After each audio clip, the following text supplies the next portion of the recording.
Welcome to GPT Beast training video series. In this tutorial we are going to show you how to use AI section in GPT Beast.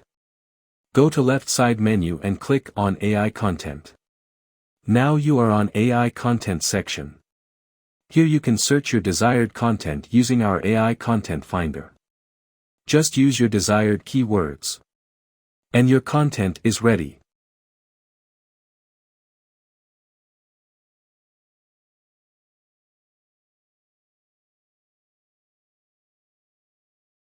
You can also regenerate it to get more perfect result.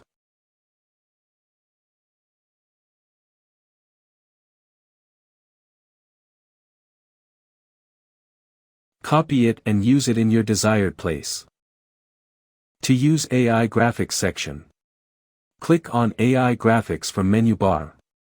Now you are on AI graphics section.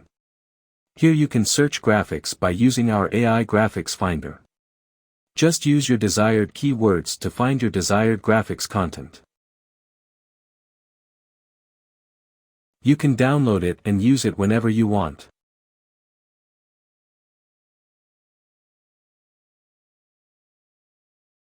Thanks for watching the video.